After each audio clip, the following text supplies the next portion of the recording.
Hi hello ನಮಸ್ಕಾರ ಸ್ನೇಹಿತರೆ, ಎಲ್ಲರೂ ಕೂಡ ಚೆನ್ನಾಗಿರಂತ ಭಾವಿಸ್ತಾ ಇವತ್ತು ಕೂಡ ನಿಮಗೋಸ್ಕರ ನ್ಯಾಚುರಲ್ ರೀತಿ ಮಾಡುವಂಥ ಹೇರ್ ಪ್ಯಾಕ್ ತೊಗೊಂಡು ಬಂದಿದ್ದೀನಿ. ನಿಮ್ಗೆ ಎಷ್ಟೇ ಬಿಳಿ ಕುದುರಿರಲಿ ನೀವು ಕೂಡ ಈ ರೀತಿ ಹೇರ್ ಪ್ಯಾಕ್ ಬಳಸ್ಕೋಬೋದು. ಅದು ವಯಸ್ಸಾದವರು ಇರಲಿ, ಚಿಕ್ಕವರು ಇರಲಿ, ದೊಡ್ಡವರು ಇರಲಿ, ಎಲ್ರಿಗೂ ಕೂಡ ಯೂಸ್ಫುಲ್ ಆಗೋವಂಥದ್ದು ಅನ್ಬೋದು. ಹಾಗಾದರೆ ನೀವು ಕೂಡ ಈ ರೀತಿ ನ್ಯಾಚುರಲ್ ರೀತಿ ಮಾಡುವಂಥ ಹೇರ್ ಪ್ಯಾಕ್ ಒಂದು ಸರ್ತಿ ಮಾಡಿ ನೋಡಿ, ಎಷ್ಟು ಚೆನ್ನಾಗಿ ನಿಮ್ಮ ತಲೆ ಕೂದಲು ಶೈನಿಯಾಗಿ ಕಪ್ಪಗಾಗುತ್ತೆ ಅಂತ. ಹಾಗಿದ್ರೆ ತಡ ಮಾಡದೆ ನೀವು ಕೂಡ ಈ ರೀತಿ ಶೈನಿಯಾಗಿ ನಿಮ್ಮ ತಲೆ ಕೂದಲು ನ್ಯಾಚುರಲ್ ರೀತಿ ಕಪ್ ಮಾಡ್ಕೋಬೇಕಂದ್ರೆ ಖಂಡಿತವಾಗಿ ವಿಡಿಯೋ ಸ್ಕಿಪ್ ಮಾಡದೆ ಎಂಡ್ವರೆಗೂ ನೋಡಿ. ನೀವು ಕೂಡ ಈ ರೀತಿ ಮಾಡ್ಕೊಕೊಂಡು ಯಾವಾಗ ಬೇಕಾವಾಗ ಹಚ್ಕೋಬೋದು. ಹಾಗಾದರೆ ತಡ ಮಾಡದೆ ವಿಡಿಯೋ ಕೂಡ ಸ್ಟಾರ್ಟ್ ಮಾಡ್ತಾ ಇದ್ದೀನಿ. ಸ್ಟಾರ್ಟ್ ಮಾಡೋಕ್ಕಿಂತ ಮುಂಚೆ ನನ್ನ ಚಾನಲ್ಗೂ ಕೂಡ ಲೈಕ್ ಮಾಡಿ, ಸಬ್ಸ್ಕ್ರೈಬ್ ಮಾಡಿ, ಶೇರ್ ಮಾಡಿ ಅಂತ ಕೇಳ್ಕೊತೀನಿ. ನಿಮಗೂ ಕೂಡ ಇವತ್ತಿನ ಹೇರ್ ಪ್ಯಾಕ್ ವಿಡಿಯೋ ಇಷ್ಟ ಆದರೆ ನೀವು ಕೂಡ 4 ಜನರಿಗೆ ಶೇರ್ ಮಾಡಿ, ಅವರು ಕೂಡ ನೋಡಿ ಟ್ರೈ ಮಾಡ್ಬೋದು. ಹಾಗಿದ್ರೆ ನೋಡಿ ಎಷ್ಟು ಚೆನ್ನಾಗಿ ನೋಡ್ತಾ ಇರೋದು ಬಾಣಲಿಯಲ್ಲೇ ಪೂರ್ತಿ ಕಪ್ಪಗಾಗಿರೋದಂತ. ಹಾಗಿದ್ರೆ ನ್ಯಾಚುರಲ್ ರೀತಿ ಯಾವ ರೀತಿ ನಾನು ಹೇರ್ ಪ್ಯಾಕ್ ಮಾಡ್ತಾ ಇದ್ದೀನಿ ನಿಮಗೂ ಕೂಡ ಸಲೀಸಾಗಿ ಮಾಡುವಂಥದ್ದು ತೋರಿಸ್ತಾ ಇದ್ದೀನಿ. ಕೈ ಪೂರ್ತಿ ಕಪ್ಪಗಾಗಿರೋದು, ಅದು ಕೂಡ ತುಂಬಾ ನ್ಯಾಚುರಲ್ ರೀತಿ ಮಾಡುವಂಥದ್ದು.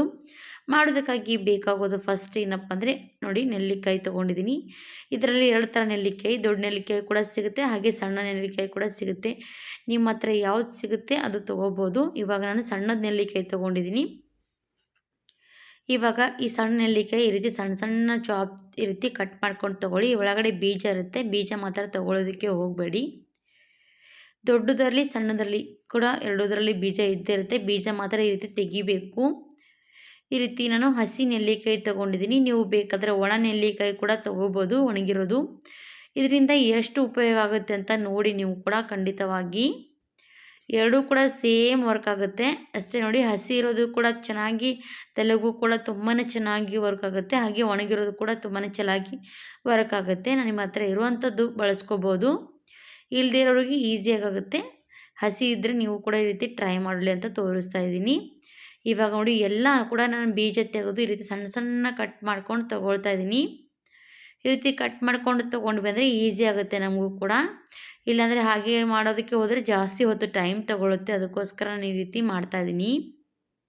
ಈ ರೀತಿ ನೀವು ಕೂಡ ಒಣಗಿಸ್ಕೊಂಡು ಇಟ್ಕೋಬೋದು. ಎಷ್ಟೇ ನೆಲ್ಲಿಕಾಯಿ ತಂದರೂ ಕೂಡ ನೀವು ಈ ರೀತಿ ಚೆನ್ನಾಗಿ ಕಟ್ ಮಾಡಿಕೊಂಡು ಬಿಸಿಲಿಗೆ ಒಣಗಿಸ್ಕೊಂಡು ತೊಗೊಂಡ್ವಿ ಅಂದರೆ ನಿಮಗೆ ವರ್ಷಾನುಗಟ್ಟಲೆ ಕೂಡ ನಿಮಗೆ ಯಾವಾಗ ಬೇಕಾವಾಗ ಯೂಸ್ ಮಾಡೋಕ್ಕೂ ಕೂಡ ಸಲೀಸಾಗುತ್ತೆ. ಈ ಸಣ್ಣ ನೆಲ್ಲಿಕಾಯಿ ಬೇಗನೆ ಏನಾಗುತ್ತೆ, ಒಣಗುತ್ತೆ. ಸ್ವಲ್ಪ ದಪ್ಪ ನೆಲ್ಲಿಕಾಯಿ ಸ್ವಲ್ಪ ಒಣಗೋದಕ್ಕೆ ಟೈಮ್ ತೊಗೊಳುತ್ತೆ. ಇವಾಗ ಎಲ್ಲ ಕೂಡ ನೆಲ್ಲಿಕಾಯಿ ಕಟ್ ಮಾಡ್ಕೊಂಡು ತೊಗೊಂಡಿದ್ದೀನಿ. ಹಾಗೆ ಈ ಕಡೆ ನಾನು ಕಡಾಯಿ ತೊಗೊಂಡಿರೋದು ಕಬ್ಬಿಣದ ಕಡಾಯಿ ತೊಗೊಳ್ಳಿ. ಯಾವುದೇ ಮೆಹಂದಿ ಮಾಡಿದ್ರೂ ಕೂಡ ವೀಕ್ಷಕರೇ, ಕಬ್ಬಿಣದ ಬಾಣಲೆಯಲ್ಲಿ ಮಾಡ್ತೀವಲ್ಲ ಅದರಲ್ಲಿ ಮಾಡುವಂಥದ್ದು ಏನಂದರೆ ಕಬ್ಬಿಣದ ಅಂಶ ಬಿಟ್ಕೊಳ್ತಾ ಬರುತ್ತೆ. ಅದರಿಂದ ನಮಗೂ ಕೂಡ ತುಂಬಾ ಒಳ್ಳೆಯದು. ಕಬ್ಬಿಣ ಬಾಣಲೆಯಲ್ಲಿ ಯಾವುದೇ ರೆಸಿಪಿ ಮಾಡಿ ತಿಂದರೂ ಕೂಡ ತುಂಬಾ ಶರೀರಕ್ಕೂ ಕೂಡ ಒಳ್ಳೆಯದು. ಹಾಗೆ ತಲೆಗೂ ಕೂಡ ನೋಡಿ, ಈ ರೀತಿ ಕಬ್ಬಿಣದ ಬಾಣಲೆಯಲ್ಲಿ ಮಾಡ್ಕೊಂಡು ಬಂದರೆ ಯಾವುದೇ ಹೇರ್ ಪ್ಯಾಕ್ ಮಾಡ್ಕೊಳ್ಳಿ, ತುಂಬಾ ಒಳ್ಳೆಯದು. ಇವಾಗ ನೋಡಿ ನಾನು ಹುರಿತಾ ಇದ್ದೀನಿ. ಎಲ್ಲಿವರೆಗೂ ಹುರಿಬೇಕಂದ್ರೆ ಇದು ನೋಡ್ತಾ ಇರ್ಬೋದು, ನೆಲ್ಲಿಕಾಯಿ ಪೂರ್ತಿ ಕಪ್ಪಗಾಗ್ತಾ ಬರಬೇಕು. ಅದ್ರ ಜೊತೆಗೆ ಸ್ವಲ್ಪ ನೋಡಿ ಒಂದು 3 ಸ್ಪೂನಷ್ಟು ಮೆಂತ್ಯ ಕಾಳು ಕೂಡ ಹಾಕಿದ್ದೀನಿ. ಮೆಂತ್ಯ ಕಾಳು ಕೂಡ ಹಾಕ್ಕೊಂಡು ಅದು ಕೂಡ ಚೆನ್ನಾಗಿ ಹುರಿತಾ ಬರಬೇಕು. ಈಗ ನೋಡಿ ಚೆನ್ನಾಗಿ ನಾನು ಹುರಿತಾ ಅದಕ್ಕೆ ಮತ್ತೇನು ಸೇರಿಸ್ಕೋತೀನಿ ಅಂತ ತೋರಿಸ್ತೀನಿ. ಇದು ನೋಡಿ ಚೆನ್ನಾಗಿ ಕಪ್ಪಗಾಗ್ತಾ ಬರೋದು. ಆಮೇಲೆ ನಾನು ಇದಕ್ಕೆ ಕಲೋಂಜಿ ಹಾಕ್ಕೊಳ್ತಾ ಇದ್ದೀನಿ. ನೋಡಿ, 1-2 ಸ್ಪೂನಷ್ಟು ಕಲೋಂಜಿ ಹಾಕ್ಕೊಂಡು ಬಿಡಿ. ಕಲೋಂಜಿ ಕೂಡ ಒಂದು ಚೆನ್ನಾಗಿ ನಮ್ಮ ತಲೆಗೂ ಕೂಡ ಶೈನಿ ಆಗಿರುತ್ತೆ, ನಮ್ಮ ತಲೆಗೂ ಕೂಡ ತುಂಬಾ ಒಳ್ಳೇದು ಅನ್ಬೋದು. ಹಾಗೆ ನೋಡಿ ನಾನು ಇದಕ್ಕೆ ಇವಾಗ ಚೆನ್ನಾಗಿ ಹುರಿತಾ ಇರೋದಲ್ವ, ಚೆನ್ನಾಗಿ ಚಟಪಟ ಅಂತ ಇರೋದು ಪೂರ್ತಿ ಇದು ನೋಡಿ ಕಪ್ಪಗಾಗಬೇಕು. ಕಪ್ಪಗಾಗಬೇಕಂದ್ರೆ ಒಂದು ಸ್ವಲ್ಪ ತಟ್ಟೆ ಮುಚ್ಚಿಟ್ವಿ ಅಂದರೆ ಬೇಗನೆ ಕಪ್ಪಗಾಗುತ್ತೆ. ಯಾವುದೇ ಏನೇ ಮಾಡಿದ್ರು ಸ್ವಲ್ಪ ತಟ್ಟೆ ಮುಚ್ಚಿಟ್ವಿ ಅಂದರೆ ಬೇಗ ಕಪ್ಪಗಾಗುತ್ತೆ, ಹೊಗೆ ಕೂಡ ಬರೋದಿಲ್ಲ.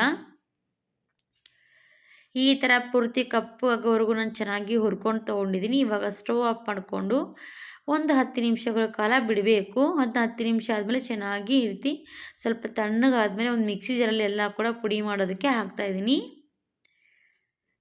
ನೋಡಿ, ನೆಲ್ಲಿಕಾಯಿ ಕೂಡ ಚೆನ್ನಾಗಿ ಹುರಿದಿರೋದಲ್ವ, ಸ್ವಲ್ಪ ಕಪ್ಪಗಾಗಿರೋದು ಅದು ಕೂಡ. ಇವಾಗ ಮಿಕ್ಸಿ ಜಾರಲ್ಲಿ ಹಾಕ್ಕೊಂಡು ನಾನು ಪುಡಿ ಮಾಡ್ತಾ ಇರೋದು. ಈ ಪುಡಿ ನೀವು ಯಾವಾಗ ಬೇಕಾವಾಗ ಮಾಡಿಟ್ಕೊಂಡ್ಬಿಟ್ರೆ ಸಾಕು ವೀಕ್ಷಕರೇ, ನಿಮ್ಗೆ ಯಾವಾಗ ಬೇಕಾವಾಗ ಹಚ್ಕೊಳ್ಳೋದಕ್ಕೆ ತುಂಬಾ ಸಲೀಸಾಗುತ್ತೆ. ಇವಾಗ ನೋಡಿ ಚೆನ್ನಾಗಿ ನೆಲ್ಲಿಕಾಯಿ ಕೂಡ ಪುಡಿ ಮಾಡೋದಕ್ಕೆ ರೆಡಿಯಾಗಿರೋದು. ಅದ್ಮೇಲೆ ನಾನು ಮಿಕ್ಸಿ ಜಾರ್ ಮೇಲೆ ನೋಡಿ ಈ ರೀತಿ ಪೇಪರ್ ಹಾಕಿ ಪುಡಿ ಮಾಡ್ಕೊಂಡು ತೊಗೊಳ್ತೀನಿ. ನಿಮ್ಗೆ ಯಾವಾಗಲೂ ಕೂಡ ಹೇಳ್ತೀನಲ್ಲ, ಪೌಡ್ರ್ ಸ್ವಲ್ಪ ಕೂಡ ವೇಸ್ಟ್ ಆಗಬಾರ್ದು, ಪೇಪರ್ ಹಾಕಲೇಬೇಕು. ಪುಡಿ ಮಾಡಿರೋದಾಯಿತು. ಒಂದು ಈ ಕಡೆ ಬೌಲ್ ತೊಗೊಂಡಿದ್ದೀನಿ. ಫಸ್ಟಿಗೆ ಬೌಲಲ್ಲಿ ಯಾವ ರೀತಿ ಮಿಕ್ಸ್ ಮಾಡ್ಕೋಬೇಕಂತ ತೋರಿಸ್ತಾ ಇದ್ದೀನಿ. ನೀವು ಇದೇ ಥರ ಇದರಲ್ಲಿ ಕೂಡ ಮಿಕ್ಸ್ ಮಾಡಿ ಇಟ್ಕೋಬೋದು, ಇಲ್ಲ ಅಂದರೆ ನೀವು ಕಬ್ಬಿಣದ ಬಾಣಲಿಯಲ್ಲಿ ಕೂಡ ಮಿಕ್ಸ್ ಮಾಡ್ಕೋಬೋದು. ನಿಮಗೆ ಎರಡೂ ಥರ ತೋರಿಸ್ತೀನಿ ನೋಡಿ. ಇವಾಗ ನೋಡಿ ನಾನು ಬೌಲಲ್ಲಿ ಹಾಕ್ಕೊಂಡಿದ್ದೀನಿ. ನಿಮ್ಗೆ ಎಷ್ಟು ಕ್ವಾಂಟಿಟಿಯಲ್ಲಿ ಬೇಕಾಗುತ್ತೆ ನೀವು ಅಷ್ಟು ತೊಗೋಬೇಕು. ಮೆಹಂದಿ ಕಲಸೋ ತಲೆಗೆ ಹಚ್ಕೋಬೇಕಂದ್ರೆ ಎಷ್ಟು ಬೇಕಾಗುತ್ತೆ ಅಷ್ಟು ನೀವು ತೊಗೋಬೇಕಾಗುತ್ತೆ. ಉಳಿದಿರೋದು ಡಬ್ಬಿಯಲ್ಲಿ ಹಾಕಿ ಸ್ಟೋರ್ ಮಾಡಿ ಇಟ್ಕೋಬೋದು. ಇವಾಗ ನಾನು ಒಂದು 2 ಸ್ಪೂನಷ್ಟು ತೊಗೊಂಡಿದ್ದೀನಿ. ಇವಾಗ ಇದಕ್ಕೆ ನಾನು ನೆಲ್ಲಿಕಾಯಿ ಪೌಡ್ರ್ ಹಾಕ್ತಾಯಿದ್ದೀನಿ ನೋಡಿ. ನೆಲ್ಲಿಕಾಯಿ ಮೆಹಂದಿ ಪುಡಿ ಇರುತ್ತಲ್ವ ಅದು ಹಾಕ್ಕೊಳ್ತಾ ಇದ್ದೀನಿ.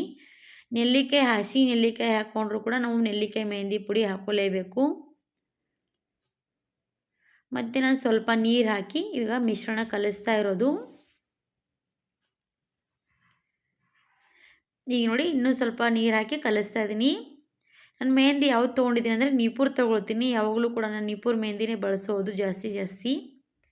ಅದು ಕೂಡ ತುಂಬಾ ಚೆನ್ನಾಗಿ ಕಲರು ಕೊಡುತ್ತೆ, ಶೈನಿ ಆಗುತ್ತೆ ಕೂದಲು ಕೂಡ ನಮ್ಮದು. ಇವಾಗ ನೋಡಿ ಇದು ಕಲಿಸ್ಕೊಂಡಾಯ್ತಲ್ವ ವೀಕ್ಷಕರು, ನೀವು ಇದೇ ರೀತಿ ಕಲಸಿ ನೀವು ರಾತ್ರಿ ಇಡೀ ಬಿಟ್ಟರೆ ಅಂದರೆ ಬೆಳಗ್ಗೆವರೆಗೂ ಮತ್ತೆ ಜಾಸ್ತಿ ಕಪ್ಪಗಾಗುತ್ತೆ. ಅದಕ್ಕಿಂತ ಮುಂಚೆ ಏನಂದರೆ ನೋಡಿ, ನೀವು ಕಬ್ಬಿಣದ ಬಾಣಲೆ ಇಟ್ಟರೆ ತುಂಬಾ ಒಳ್ಳೆಯದು.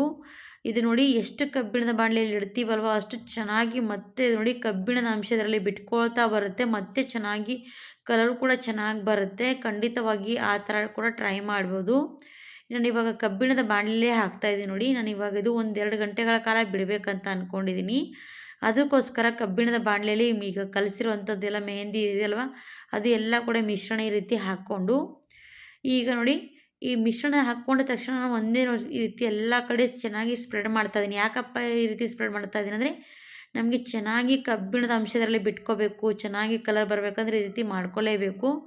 ಈಗ ನಾವು ಒಮ್ಮೆಗೆ ಮೆಹಂದಿ ಕಲಸಿರ್ತೀವಿ, ಕಲಸಿದ ತಕ್ಷಣ ಆ ರೀತಿ ಒಳಗಡೆ ತನಕ ಹಾಗೆ ಬಿಟ್ಬಿಡ್ತೀವಿ. ಆ ರೀತಿ ಮಾಡಬಾರ್ದು.